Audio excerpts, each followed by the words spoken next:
Roger, do you use any upward gear? Do you use any analog or upward gear at all? Actually, besides my mixer, not anymore sound-wise. No, I don't use anything anymore. What kind of interface do you use? I use the Motu 828. Yeah, and then as I said, I use the 4 stereo outs. So I don't have to create like subgroups like I do here now. Just use the main outs, and go through my Mackie. Even have everything just on straight lines. Yeah, Then you print it back in. yeah, yeah, and then I go back with the digital out of the Motu. Do you? I know you mentioned that you master, so you keep the mastering, chain on while you're mixing. Yeah. But when afterwards, do you typically what do you use to master when you're not doing that? Do you do it in Logic as well?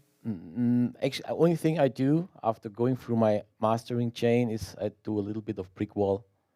If they add limiter, add like another 2.5 dBs, and that's it. And yeah, that's it. Test it in your car. Like, what's your point of reference? Not anymore. I mean, when I built my new studio, it sounds really the way it should be. Not like back in the days. Then I had to do same things like try in the car or the club. And one good thing is, for the fact I play every week somewhere, you can just try it in the club and see how it goes. So that's one good thing to do. Then you just see, oh, maybe you should change a bit there, or this build up is not like the way you thought it would be. But it's a priceless thing to get the reaction instantly. Then you can even go back the next couple of days and change some stuff. But usually it doesn't happen that often that I create a track and consider it finished, and then afterwards I feel like, oh, maybe I should change some stuff. How long do you typically spend on a track? Wow, that's totally different. I mean, I did White Sand in 4 hours. Usually, I would say on just to have the basics, a day. So I work a day on the track with the arrangement, and then I do the final mixing on the next one on the next day. And then depends on if you work on vocals, it takes some more time just to edit all the vocals and all this stuff. But I would say, depending on the track, it's between 1 day and a week. Yeah. When you're working with vocalists, how much of a say do you have in the content that goes into it? Where do you typically record it in Germany? Do you have them record That's it totally themselves? different. I mean, sometimes I have some singers flying in to my studio. Sometimes we just work via internet, and they just send me the vocals, and then I take it from there. Sometimes I fly somewhere. I have a couple of singers in Los Angeles, so most of the time I fly there and record somewhere there. Because it's always better if you are just next to the singer. When you record the session, you say, hey, maybe you try this or try that. That's different. But sometimes it's not possible to do it.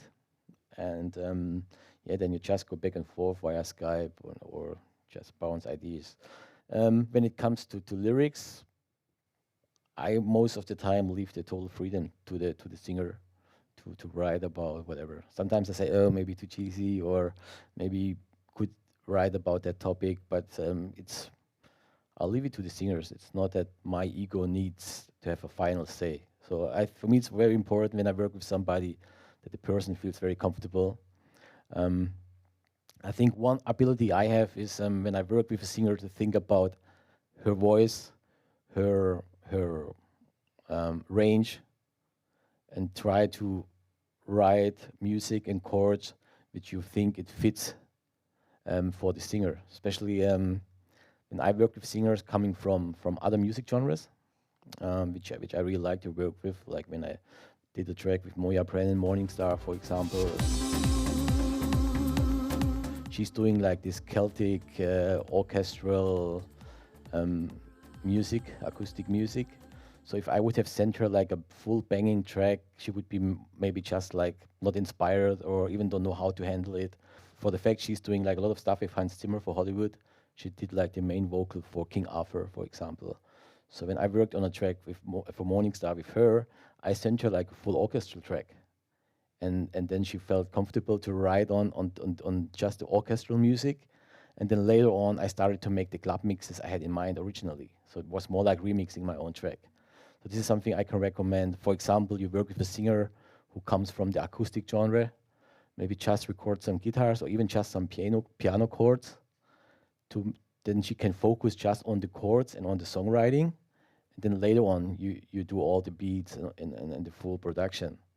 So I realize singer-songwriters are writing better songs when they can focus just on the basic, like just on the chord, like on the chord progressions, than having like a full banging club track already. I think you get a better result, especially when you want to have great song in terms of just songwriting. I think it's better to give a singer not too much, just like a rough layout. So I always give just a rough layout and write down the timetable saying this first 16 bars is the verse, the pre-chorus, chorus, and yeah, and then you go from there. One of the things that I wanted to ask is, having been around the game for a couple decades now, you noticed ups and downs when, and I agreed. After like 99, 2000, there was a dip, Yeah. and then what did you do in that time to kind of stay fresh? And You mean besides complaining about it?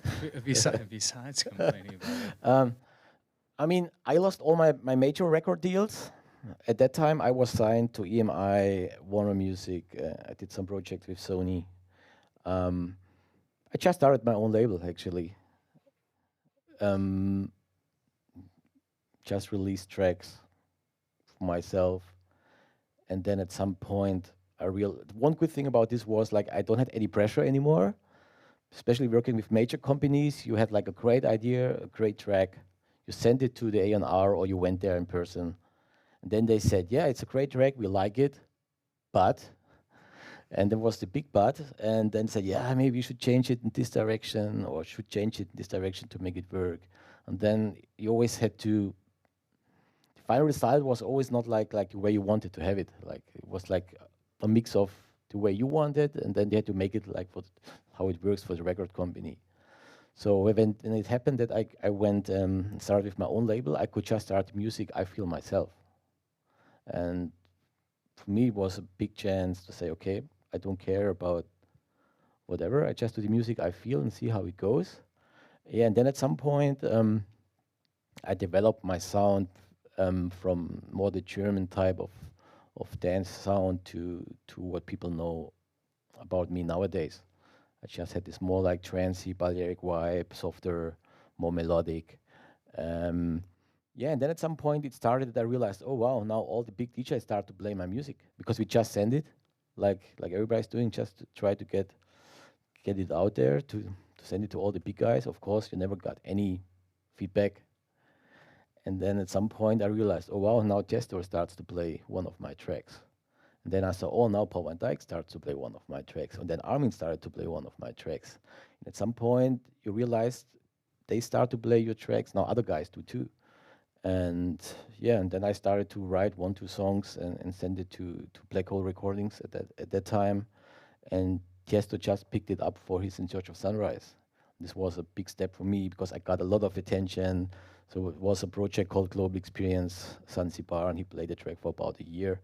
And this was like a big step for me. And then I got one track signed to Above and Beyond to Antuna Beats. Um, and then they hammered it. And yeah, and finally, then I met Armin once at the airport actually and just gave him a CD. And yeah, this is how my relationship started with Armada. And he liked it. And then I got a call from the guy saying, hey, maybe you want to come over to us. We want to meet you and see what's your vision about the music, because I realized your music is a bit different to all the material we got sent every day. Yeah, and then I had this track with Jan Johnston called Beautiful, and they signed that track. So when I went over to Armada, which is a funny story, at that week I just finished White Sand, which was the first unlaunched track, and I just put it on the CD because it was just finished, and maybe they might like it. And yeah, and then they listened to it, and when I was back home, I just got another email from them saying, "Hey, what's the track, the ID track?" I was like, I just finished it, and they said, yeah, maybe we wanna sign you too. But for the fact we just signed, at that time my name was Roger Shah, not my real name. They said maybe you should think about a second project because we like both tracks, but we can't release both tracks at the same time, and it sounds a bit different. Maybe you think about a new project. And this was like the birthday of Sun Launcher, and yeah, I mean, I made this track in 4 hours, and then White Sand was one of the best-selling records for Armada in 2006. And this was like one of those tracks which established myself within Armada. And then I did like the first Sun Launcher album, Another Day on the Terrace, in 2007, which went straight to number one on iTunes in Holland in the general charts. I think at that week I beat Madonna and even Paul McCartney best of album. And at that time it was like the first number one for Armada. And yeah, this really put me on the international market. And then everything progressed doing the collaboration with Armin, and we had Going Wrong, like a worldwide hit record. And this was another step for me. Then I was established at some point, and now I can do what I like to do, have my own label, sign new artists, and tour with my music. And at some point, it's a progress. You need some luck, and sometimes it works, sometimes not. And as I said, at that time, I just sent my tracks to the DJs. And at some point, I got lucky that some guys picked it. That's why I'm saying at the end, it's all about the music. So I think if you have a great track, you get it to the right people.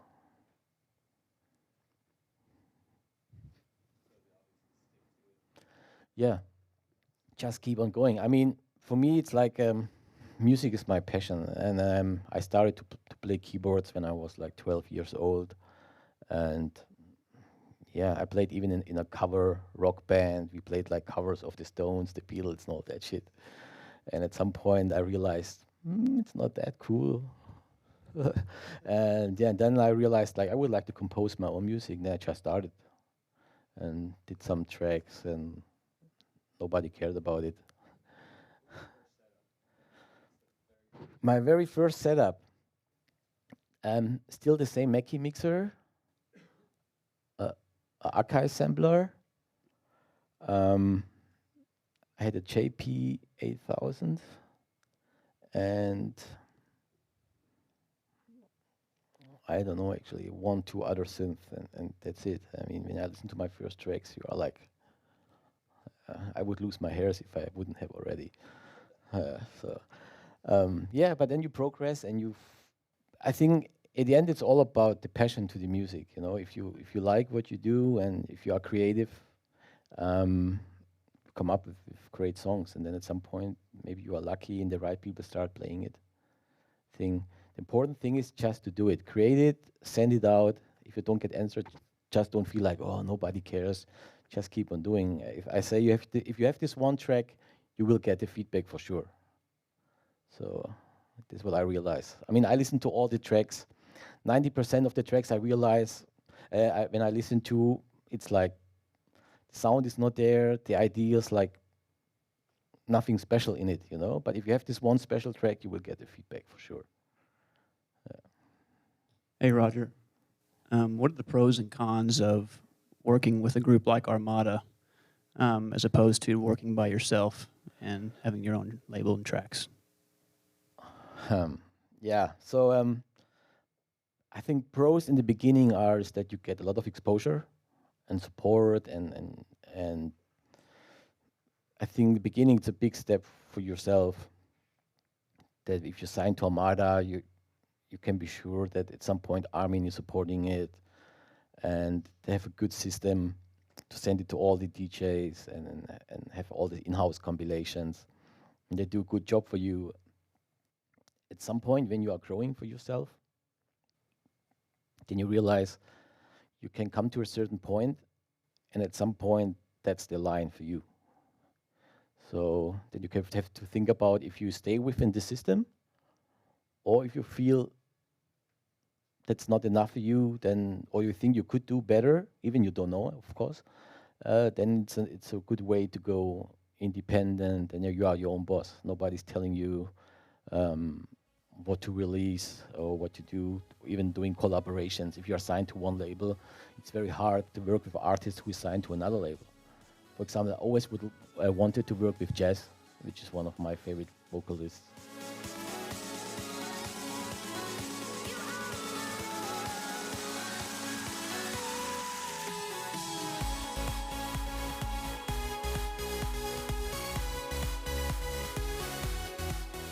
It was always hard to do it for the fact she had songs with Tiesto and was signed to Black Hole, but I was with Armada, so we never could really work with each other. Now I have the freedom to work with whoever I want to.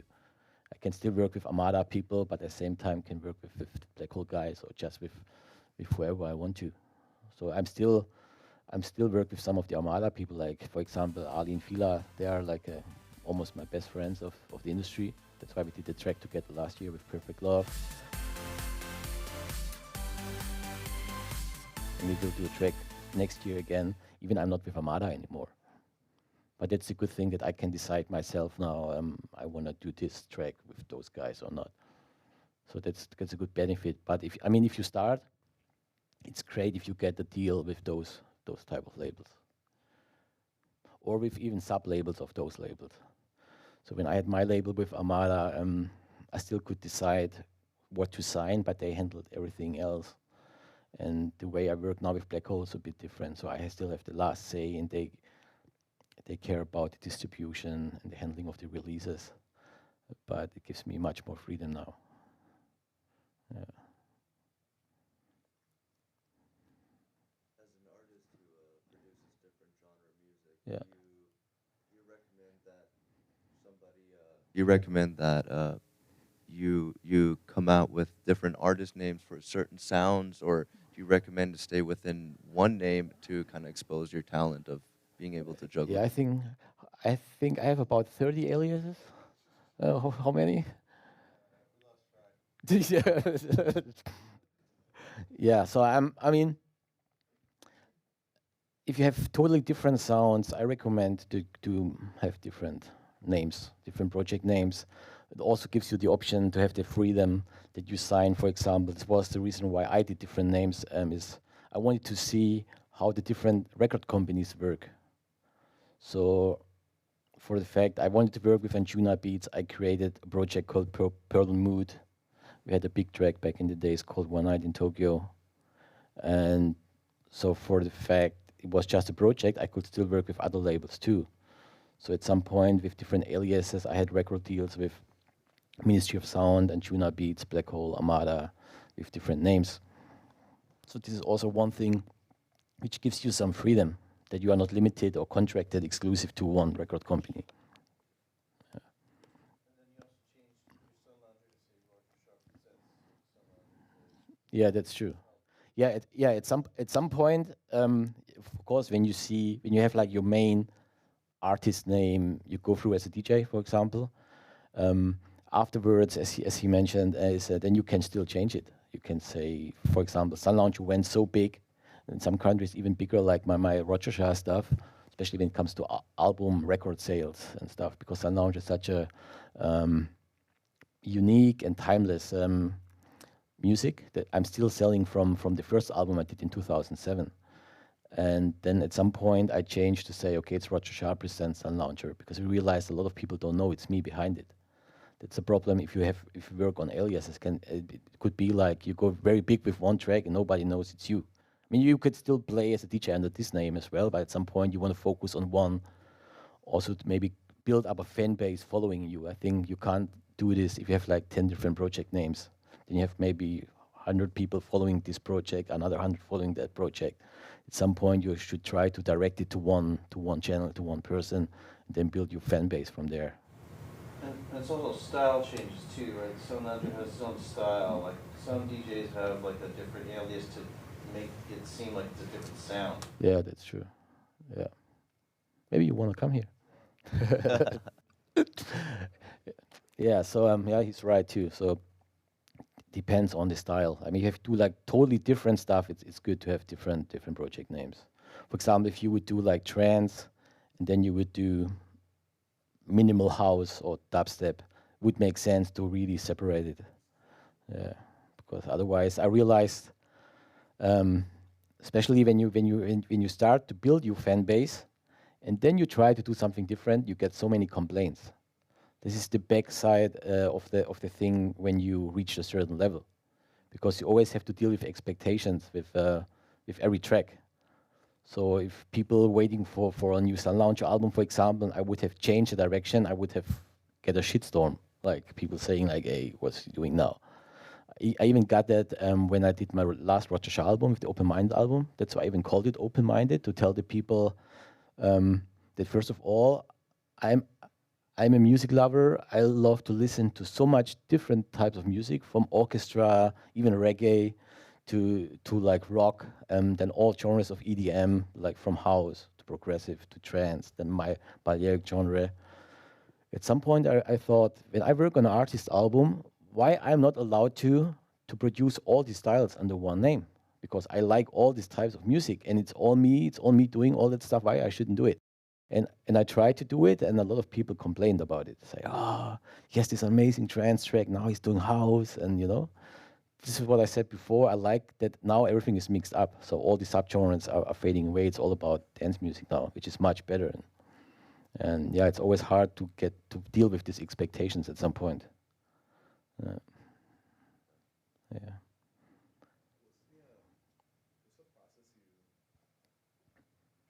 What's the process that you would suggest going through if you were like if I were to submit a track to a label? Let's say it's a trance track. Would I go through the various trance labels, kind of just see which label has a similar sound that my track has, and submit to that one, or is it a good idea to kind of send to multiple ones just to see if they might pick you up? I think you could send it to different labels at the same time, but not make it visible. So a lot of guys send you like a demo, and then you see like all the other labels get it. And this is something every label wants to have the feel, to have the exclusivity. Especially with a lot of big labels, there's always like one big artist behind it who picks it, who decides it. And then if you feel like, okay, I got the track, maybe it would be something for my label, but you see on the list, okay, Andy Moore got it for his label, Marcus Schulz got it for his label. At some point, you don't know if they already like it or even start playing it, and then it's makes it complicated to build like a process of a record. So it's I think you can do it, but don't make it visible. Yeah. One thing I can recommend also is, this is a mistake a lot of producers do, I think, nowadays, is that they have a track and then they think, okay, this is similar to this label or that label. Then you send it to this because you think it fits perfect.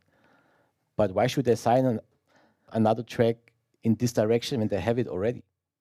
For example, 50% I receive from Magic Island Records, from my label, is like all about Balearic guitars and all that type of mood. But then I was saying, hey, I do this myself. Why should and I think I don't do so bad, so why should I sign something this direction when I have it myself? And if it comes to that type of music, Sunlounge is already big, so we focus for that genre with one of my projects. So tracks I sign are tracks which is totally different what I'm doing, but I love to play it. This is like the tracks I would sign then. Yeah. Do you think there's also a point in time where you can feel too adamant about sending your tracks, where maybe you're constantly sending a label of tracks and tracks? Is there a point where they might think like, oh, what the hell is this guy doing? He's constantly sending me tracks all the time, and they kind of just put you aside? No, I don't think so. Okay. No, I don't think so. I mean, if you don't annoy them, like with even writing like, hey, why you don't answer or whatever, I think you just keep on sending. I think that's totally fine. Yeah, that's totally fine. Cool. If you do send something, does it have to be mastered out perfectly and compete with the tracks, or do labels go through their own process of mastering, or can you even send a pre-master? Yeah, I think that's fine. That's fine. I think I think in the beginning, to get signed, it's about the idea. I mean, you should have a final song. Sometimes I even get some demos, just a little part out of it, and then people write me, yeah, I know, I'm still waiting for the vocals, and I'm like, thanks, yeah, why you send me now? Yeah, so but if it comes to the, as I said just before, if I receive a track, I just listen on normal volume on my laptop. Actually, especially not to judge about the quality or mastering or whatever, just about the song, the melody or the vocal. And then if I really like, oh wow, that's amazing, then I go through and listen in the studio loud how it sounds, and then we contact the producer and say, hey, we like it.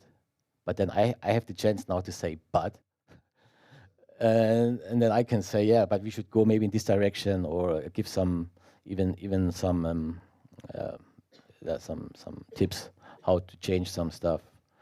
For example, when I did my last Magic Island album, so I already said on Facebook that I'm searching for tracks. Especially, I want to add songs from new producers. Then a lot of people sent me some stuff. So there were like 2 or 3 tracks I really loved that much that in the end I mastered it even myself. There was one track I even mixed it myself.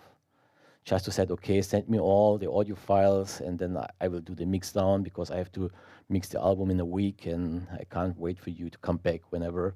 And I really want to have the track, and I even did it myself just to make sure it sounds good. So, but I think everything starts with the song, with the idea, and if you have, as I said, if you have a great track, you get a response, even if it's not perfect. Then labels will guide you and say, hey, we like it. Maybe you can do it in this way, or they help you. At least this is the way we are working with our artists. Roger, 2 quick questions. First question, do you ever think about, I know it's really unusual in the industry in general, the record industry, to accept unsolicited music and demos because they're afraid of legal liabilities. Does that ever occur to you? I mean, it really struck me as unusual that this is kind of normal practice in the house and trance industry, that you listen to stuff that people just send you out of the blue. And the second question, totally unrelated, is what's your favorite soft synths?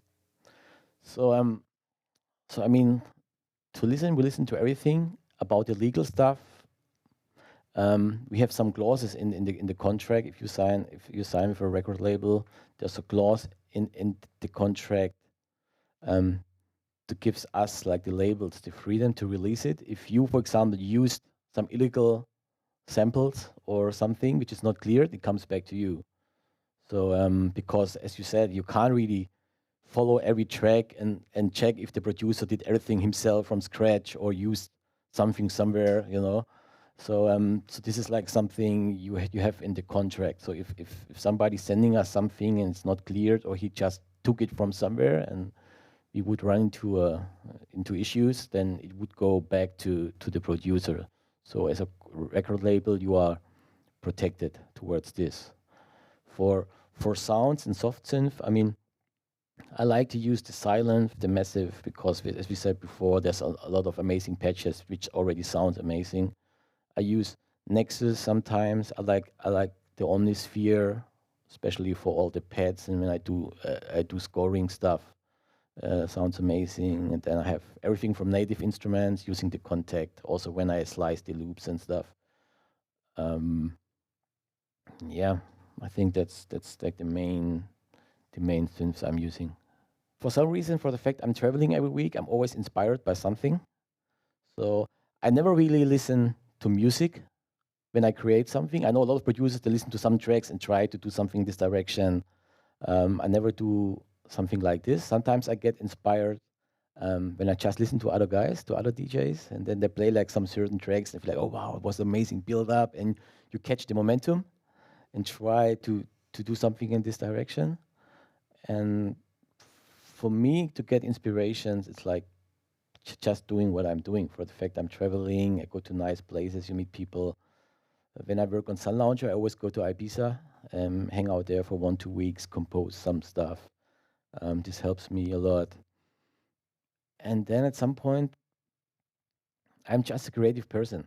And I think I never had a problem working on an album or project and saying, oh, I don't know what to do right now.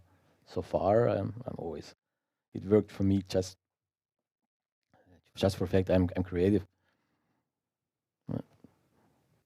So, with some of the artists nowadays, you see some guys come out with like one track. It's a really big hit, and they're on the road touring as a DJ and playing big festivals. Yeah. And then you have some producers, like say, like off the top of my head, like Oliver Smith, who has a lot of tracks, but he doesn't really DJ that much. And maybe it's personal preference for the person, but what advice would you give to somebody? How many tracks do you need to really start touring? Is it in like the that kind of thing? To start touring, you need just one, and this has to be the one. So if you have this one big record, like which goes into like even crossover charts, like Avicii had with levels, or if you have this one track like which all the big DJs are playing, I think this is a good time when you feel something is progressing. But then it's also you need a strong booking agent who cares about you.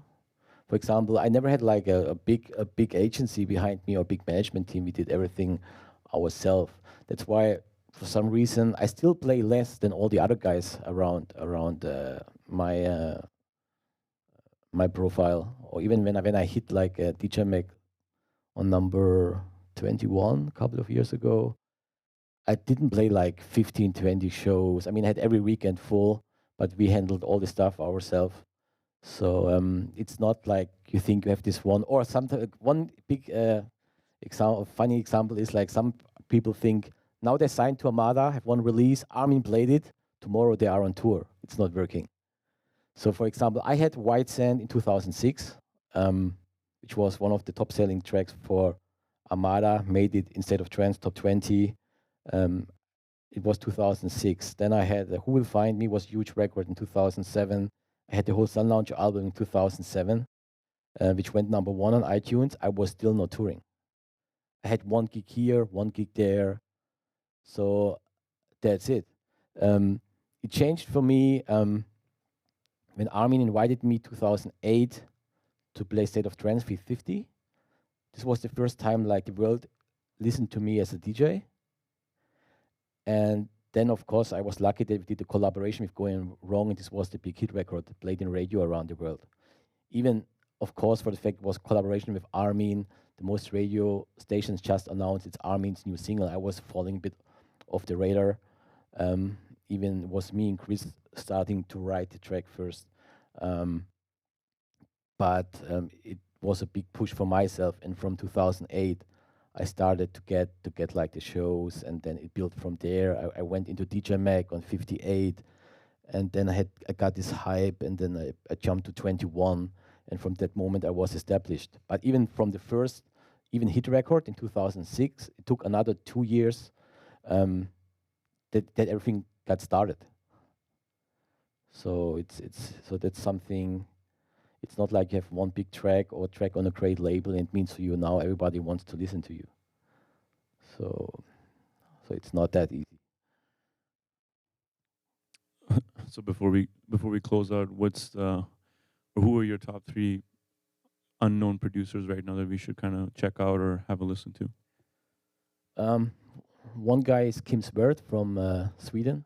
So he's on my label since a couple of years. He's also doing from uplifting to a bit kind of progressive influence tracks. So he's really amazing. Other than that, it's hard to say because there's so many producers out there, you know. So Kim Sverd, he's from Sweden. So he released already a couple of tracks of my label. So he's doing very cool. He's doing from uplifting to like we will release a new track soon, which is really amazing track. It was my last mix album, and we have a full release with him in maybe in 4 to 6 weeks from now. And then it's hard to say because there's so much music out there, especially for the fact you receive like even demos, all the stuff from the record labels, even hard for me to keep track. Especially nowadays when it's all about MP3. Back in the days, you had like a nice vinyl. When I remember my first releases, I had them all nice on the wall in my house. So now you don't have that. I mean, it makes no sense to print the MP3 somehow. So you don't have that anymore, unfortunately. So yeah, it's hard to keep track. So for example, for me, I received like 300-400 tracks. I cut it down to 20 to play my radio show, and then next week you just search for another 20. That's why it's also so hard nowadays to have this one record everybody's playing or to have this one hit like it was back in the days, because there's just too much music. Because everybody can release a track right now, or even you can put it yourself on Beatport at some point. So it's very hard to get the attention for your track. Roger, quick question. Are you doing any gigs while you're in town? Are you doing any gigs while you're in town? I played yesterday at Ruby Sky. Oh, okay, cool. Totally missed that. Sorry. It was packed. It was amazing. Yeah. Yeah. So we had Paul van Dyk as competition. I thought it would be a slow night, but it was really good. So it was like, yeah. Yeah, I played last night. Yeah. Cool. Well, I think that's where wraps it up. So thanks a lot, Roger. Yeah, you're welcome. Appreciate you Yeah, thank you very much. taking time. Yeah. Obviously, you were a bit disconnected from your studio, so Yeah. I think maybe I'm going to hound you now to make a vocal processing video when you get back to your studio. Cool. Yeah, and Okay. then you guys send me your stuff, and then you get some personal feedback. And then maybe one of you guys is lucky and has this one track I like too. I just signed the guy 5 minutes after he sent me the track, so he was already signed to Magic Island. So he was like, wow. Yeah. Cool. All right. Thanks, guys. Cool. Thank you you for very coming on. much.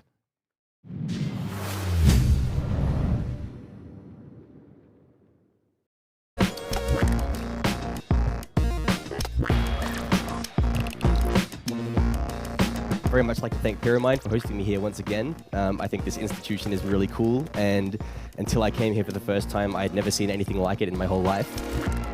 What I think really separates us from other people who teach is that we are outrageously passionate about what we do, and especially in electronic music. Since coming to Pyramind, I've discovered electronic music, and San Francisco being a mecca for underground electronic music opened up so many doors for me and kind of blew my mind. We cover everything from absinthe to contact. When people get to the mind-melting level, we get into modular synthesis. Everything about native instruments, everything about Logic synths down to the finest detail. We learned it all. The fundamentals of understanding how things work, that's just essential. But then beyond that, there's so much more, and that's where it gets into just a lot of the artistic side of like the creative approach of why you do something, not just how. There's a lot of schools that just, they focus on the technicality of recording music, but I wanted something that would foster creativity and really help me develop as an artist as well. Each of our genre-specific programs comes in 4 levels. There's a basic, an advanced, a professional, and then a master's level. And the master's level is, of course, everything we do. It's the largest and most powerful programs that we can create for you.